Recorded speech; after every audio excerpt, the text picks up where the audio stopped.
Okay, so today we're going to dive into a really fascinating, and I mean intensely challenging text from the 19th century called Christian Devotedness. Now, this isn't just some dusty old book. Nope, it's this powerful argument for a kind of radical, all or nothing faith that you'll see still hits hard today. We're going to deconstruct its logic, piece by piece, to really get at what it's asking for, this idea of absolute, total commitment. And wow, the author wastes absolutely no time setting the stakes. I mean, just look at this. This one sentence, it's basically the foundation for the entire argument. It's so stark, right? So visceral. It immediately frames the spiritual life, not as, some hobby or a personal preference, but as a literal matter of life and death. The author wants you to feel the gravity of this from the get-go. All right, so before we can even begin to understand this call to total devotion, we've got to get a handle on why the author thinks it's so desperately needed in the first place. And that's what this first section is all about. It lays the groundwork, the foundational premise of the whole thing, what the author sees as the human condition. And what's really key here is that this is the author's starting point for everybody. It's got nothing to do with being a good person or a bad person. No, the text argues that our default state as humans is one of spiritual death, a total alienation from God.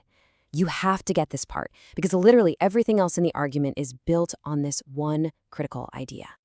And this just perfectly illustrates the author's logic, doesn't it? It ties right back to that quote we started with. Think about it. If someone is spiritually dead, then expecting them to show any activities of life, things like real love or service or devotion, well, it's as ridiculous as expecting a corpse to get up and run a marathon. It just doesn't compute. It's a total category error. So, to really hammer this point home, the author uses this really powerful military metaphor. Just imagine, you're trying to win a war, but your army is filled with soldiers who are secretly working for the enemy, or maybe they just don't care who wins. The text argues that a church full of people who are half-hearted or spiritually asleep, well, it's not just going to be ineffective. It's actually doomed to fail. Okay, so if that's the problem, then what's the solution, right? How does a person go from being a spiritual corpse to an active, devoted follower? Well, according to the author, the answer isn't about trying harder. It's not about effort. It's about love. Love is the engine that powers this whole transformation. And here we have it. This one line. According to the author, this simple statement is the pivot point for everything. It's not about gritting your teeth and trying harder or just following a bunch of rules. The ability to be truly devoted, it doesn't even start with us. It's a response to a love that came first. That's the key takeaway here. Love is the cause, not the effect of a changed life. The author lays this out like a clear chain reaction. See, it starts with God making the first move, showing his love.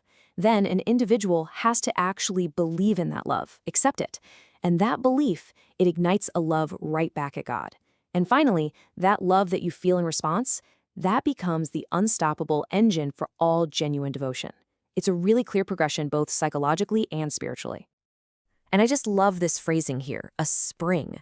It gives you this image of something bubbling up naturally, right? An overflow. So in this way of thinking, real devotion isn't some chore you have to force yourself to do. It's the inevitable, even joyful result of knowing you've been deeply, profoundly loved. Okay, so we get the motivation now.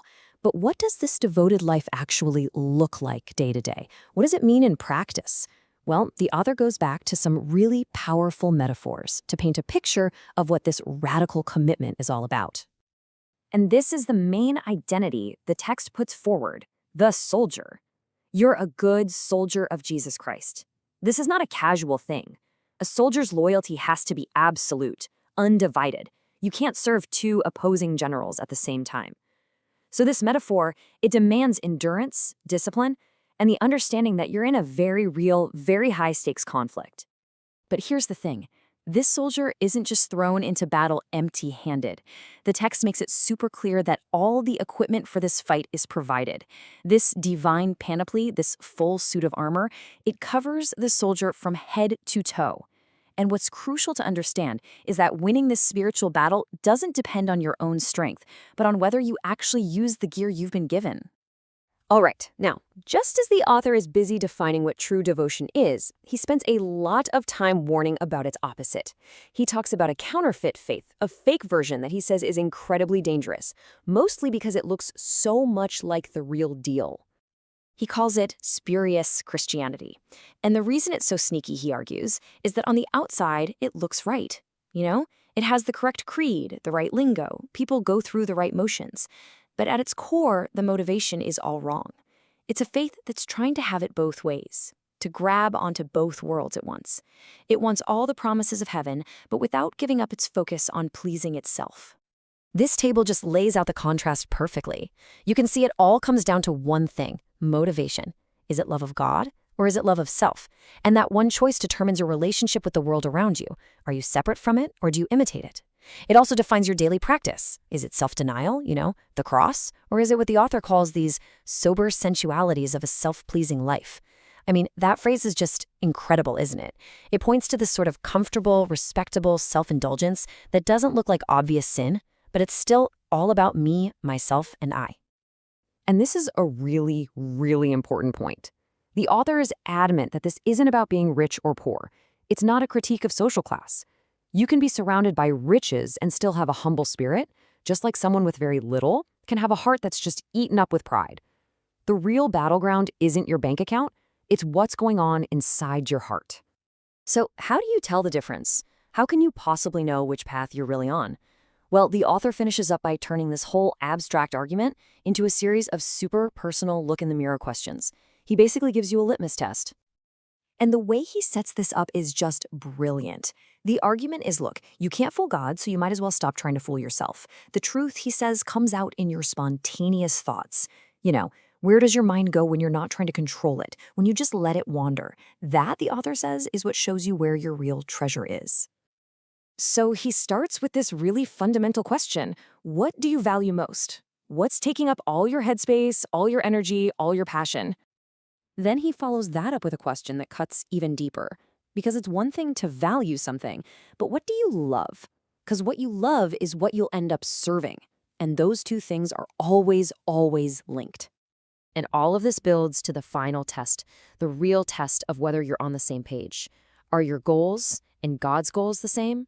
Is the main objective of your life the same as his objective? Or are you secretly running your own separate agenda?